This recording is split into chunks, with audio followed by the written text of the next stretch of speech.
Tonight, more than 200 years after a former colony won the right to determine its own destiny, the task of perfecting our union moves forward.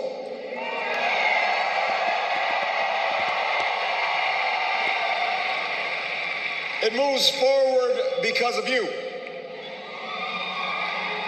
It moves forward because you reaffirmed the spirit that has triumphed over war and depression, the spirit that has lifted this country from the depths of despair to the great heights of hope,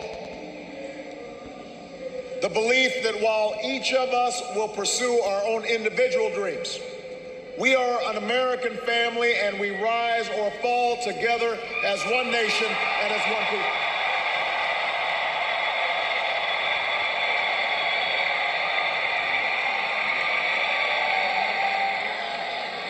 Tonight, in this election, you, the American people, reminded us that while our road has been hard, while our journey has been long, we have picked ourselves up.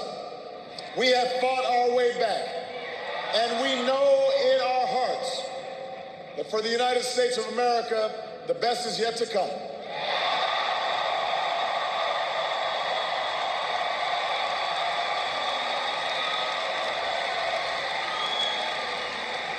I want to thank every American who participated in this election.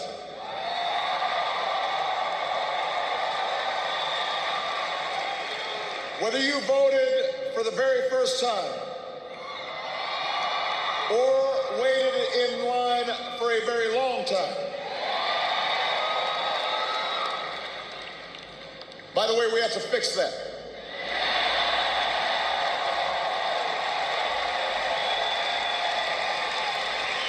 Whether you pounded the pavement or picked up the phone.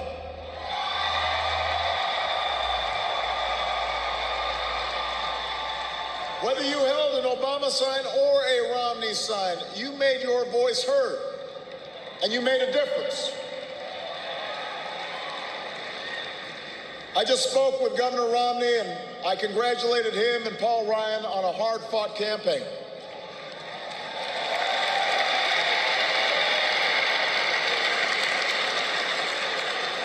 We may have battled fiercely, but it's only because we love this country deeply, and we care so strongly about its future. From George to Lenore to their son Mitt, the Romney family has chosen to give back to America through public service, and that is a legacy that we honor and applaud tonight.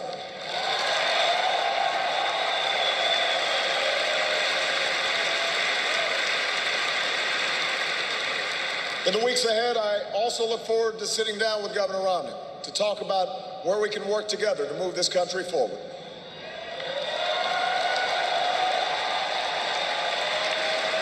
I want to thank my friend and partner of the last 4 years, America's happy warrior, the best vice president anybody could ever hope for, Joe Biden.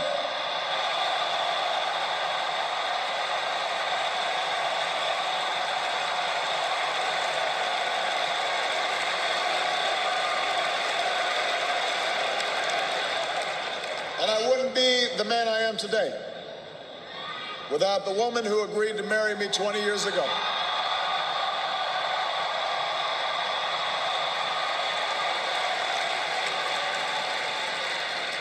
Let me say this publicly, Michelle, I have never loved you more. I have never been prouder to watch the rest of America fall in love with you too, as our nation's First Lady.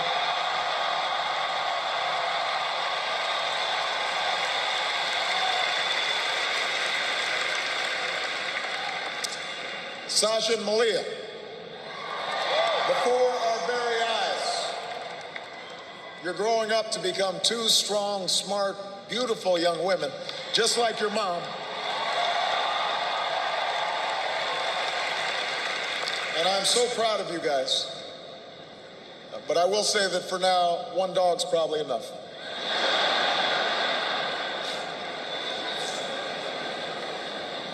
To the best campaign team, and volunteers in the history of politics.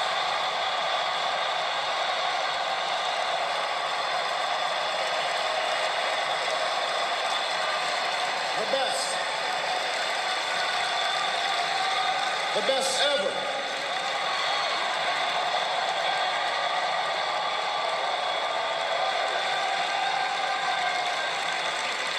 Some of you were new this time around, and some of you have been at my side since the very beginning.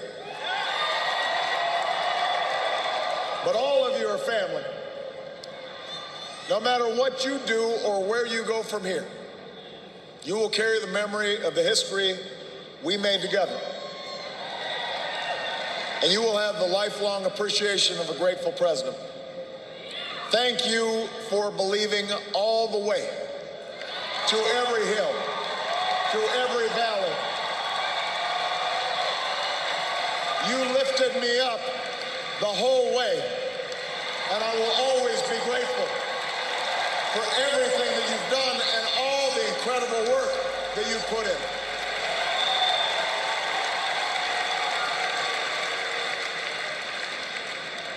I know that political campaigns can sometimes seem small, even silly. And that provides plenty of fodder for the cynics who tell us that politics nothing more than a contest of egos or the domain of special interests.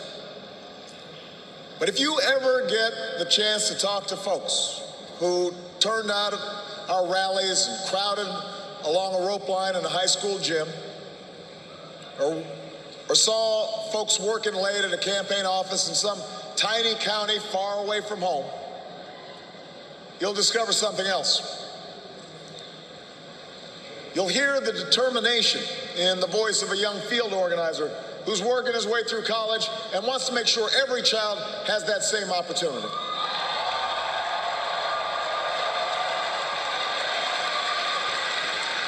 You'll hear the pride in the voice of a volunteer who's going door to door because her brother was finally hired when the local auto plant added another shift.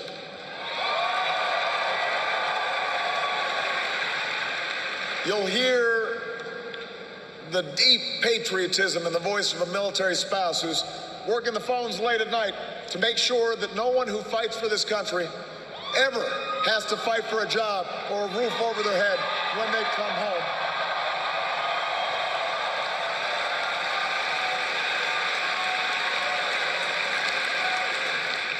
That's why we do this. That's what politics can be. That's why elections matter. It's not small, it's big. It's important. Democracy in a nation of 300 million can be noisy and messy and complicated.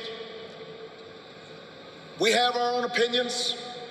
Each of us has deeply held beliefs. And when we go through tough times, when we make big decisions as a country, it necessarily stirs passions, stirs up controversy.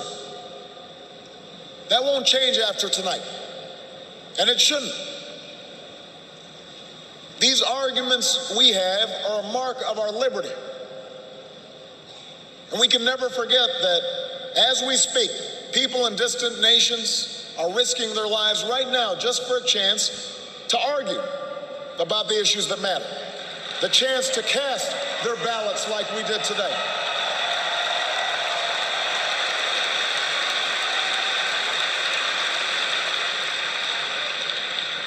But despite all our differences, most of us share certain hopes for America's future. We want our kids to grow up in a country where they have access to the best schools and the best teachers. A country that lives up to its legacy as the global leader in technology and discovery and innovation, with all the good jobs and new businesses that follow. We want our children to live in America that isn't burdened by debt, that isn't weakened by inequality, that isn't threatened by the destructive power of a warming planet.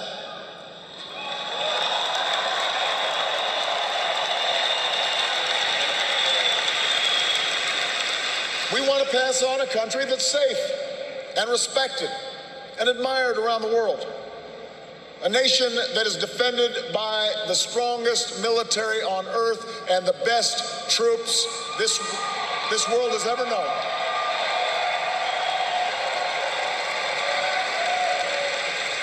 But also a country that moves with confidence beyond this time of war to shape a peace that is built on the promise of freedom and dignity for every human being. We believe in a generous America, in a compassionate America, in a tolerant America, open to the dreams of an immigrant's daughter who studies in our schools and pledges to our flag.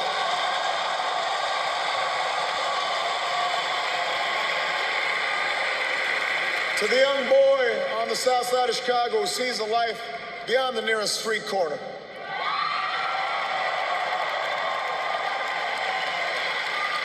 To the furniture worker's child in North Carolina who wants to become a doctor or a scientist, an engineer or an entrepreneur, a diplomat or even a president.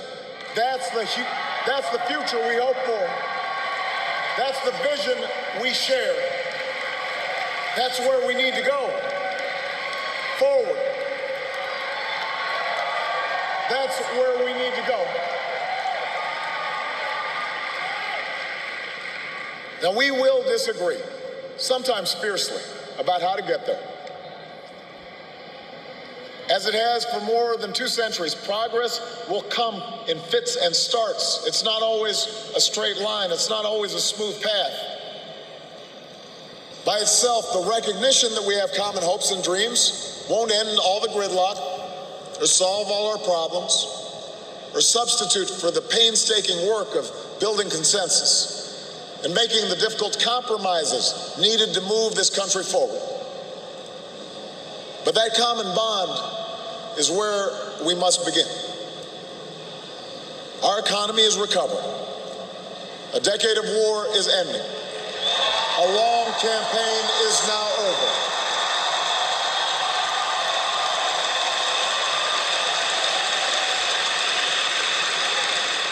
And whether I earned your vote or not, I have listened to you. I have learned from you. And you've made me a better president. And with your stories and your struggles, I return to the White House more determined and more inspired than ever about the work there is to do and the future that lies ahead.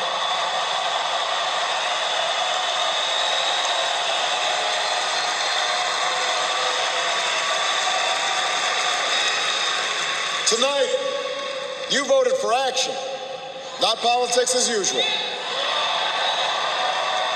You elected us to focus on your jobs, not ours. And in the coming weeks and months, I am looking forward to reaching out and working with leaders of both parties to meet the challenges we can only solve together. Reducing our deficit, reforming our tax code, fixing our immigration system, freeing ourselves from foreign oil. We've got more work to do.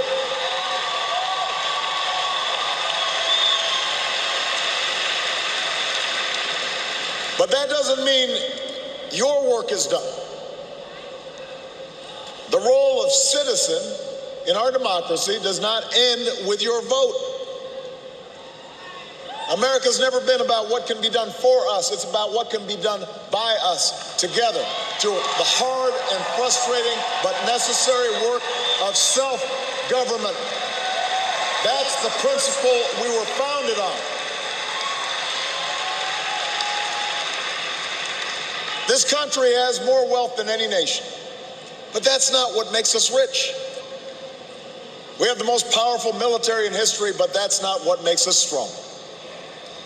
Our university, our culture, are all the envy of the world, but that's not what keeps the world coming to our shores. What makes America exceptional are the bonds that hold together the most diverse nation on earth. The belief that our destiny is shared, that this country only works when we accept certain obligations to one another and the future generations, so that the freedom which so many Americans have fought for and with responsibilities as well as rights, and among those are love and charity and duty and patriotism. That's what makes America great.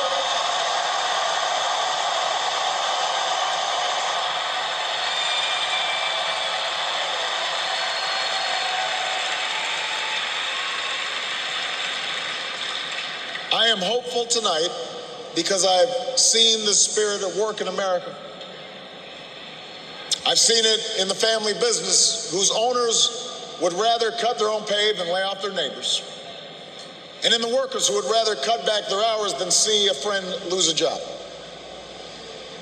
I've seen it in the soldiers who re-enlist after losing a limb.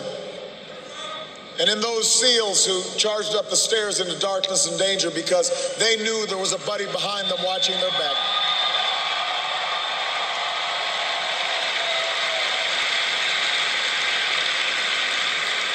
I've seen it on the shores of New Jersey and New York, where leaders from every party and level of government have swept aside their differences to help a community rebuild from the wreckage of a terrible storm.